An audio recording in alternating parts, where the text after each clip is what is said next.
Jennifer, it's so great to have you here. Thanks for having me. You are now about to start season 5 of Ghost Whisperer. Yes. Does it seem like it should be less or more to you? It depends on the day.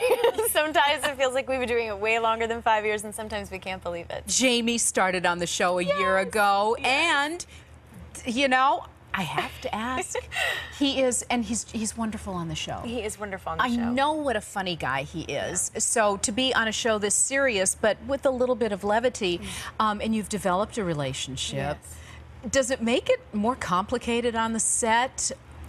It's actually, on and off the set, I should say. You know what? It's really nice. I mean, first of all, I'm so proud of him for what he's been able to do on the show and sort of becoming a, you know, people come up to us all the time now and they very rarely comment on how funny he is. They almost always say, "God, you really made me cry in that episode." And for him, that's very touching because for a comedian and somebody who's done pretty much only funny stuff in his career, it's really nice for him to now be on a drama and to have that sort of effect on people. So I'm really proud of him for that. And it's been great. You know what? It hasn't added anything complicated. It's been really nice. You know, I feel like I have somebody, I'm close with everybody on the show, but it's really nice to have somebody that you love and care about kind of next to you and with you all the time, because we can sort of help hold each other up when the schedule gets long and things like that, and it's nice. And being the executive producer, they can't kill him off without your signing off on it, right? No, they can't. Okay, unlike Jim. But if he gets killed off, it wasn't my fault. I didn't go to them and say anything. Yeah, maybe that, you know what, maybe it does get complicated now that you said that. I don't know. Yeah, no, he's not going anywhere. He's going to stick around. What'd you do on hiatus this past summer? You know what? I did something really fun. I followed Jamie on his comedy tour. Tell me how you guys travel around. You know Are you RVing it? No, we were flying and staying in like great hotels, but we travel really well together, and it was really fun. I had never sort of seen the world or the United States that way, just sort of going around and doing that. And it was really nice not to have it be about me. It was just nice to like support him in what he does. And there's nothing better for the spirit than going to a comedy club every night. Now, being a comedian, he probably wants to talk about everything in his life. Is there anything off limits? I mean, can he talk about you on stage? He does talk about our relationship on stage. He has some really funny jokes actually about it that I think are cute. But he's very considerate. He will say, "Babe, should I say this or should I not?" And there's been some stuff where I was like, you know what, we really just don't need to go there. But thank you so much for asking.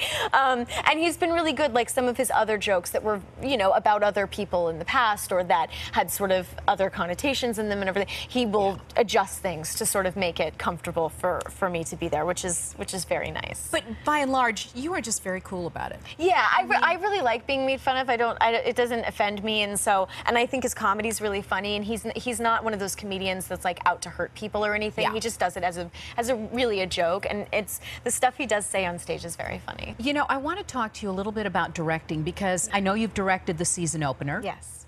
Do you love doing that? Is that a part? I do. It's my something new you passion. want to continue doing? Yeah, it is. I really do. I hope it's like my total second career. I really do. I'm looking at films to direct. I'm so thrilled. I just love it. You're also writing a book on dating. Yes. Now, are you giving advice? Tell me what the focus of the book is. It's not a tell-all book. It's not. I don't talk about people that I've dated in that, and I don't do that for a reason. They were great people. That's left in what it is, and quite honestly, there's nothing left that hasn't been said in a magazine or something like that. So it's really not about that stuff. It's more about me sort of saying I'm a girl just like any of you, and we've all have this sort of common thread, and we're all very much alike. Now, in the season finale last year, very pregnant, expecting the baby, and the two of you are standing out there. You get married on the street. But I understand this season does not start. It doesn't pick up right from there. It doesn't. No, we will be doing a pretty significant time jump in the series, which we're really excited about. I think it's going to be fun. You know, we realized that we could tell more interesting stories with Melinda and her child being a little bit older. We get the hint that he is going to have your gift times 10.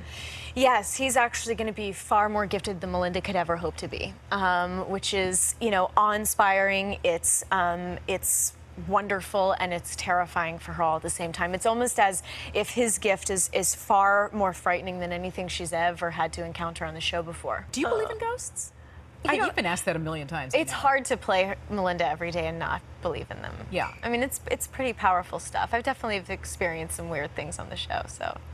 on the show, but not in real life. Off camera, but while we were filming. You know, one thing that I have noticed about the show, you always look fantastic. Thank you. Your wardrobe is great. The makeup is perfect. I mean, has there ever been as glamorous an antique dealer in the history of the world? I know. Thank God for Les Moonves. That's all I can say. He was so kind because he was like, you know, he goes, I have a lot of cop shows. And he's like, and the girls can't dress up. Let's have Belinda be glamorous. And I was like, okay. So it's great. I mean, I'm always so inappropriately but like fantastically dressed for every moment. And it's great. Yeah, I mean, it would be nice to see Melinda in sweats. Yes. Well, now that she's a mom, you will be seeing a little bit more than that because we do have to sort of have the reality in there of the fact that no matter who she is during the day, when she comes home, she's running around with her kid. I cannot believe how much fun this has been. Thank you for coming over to visit. Thanks for having me.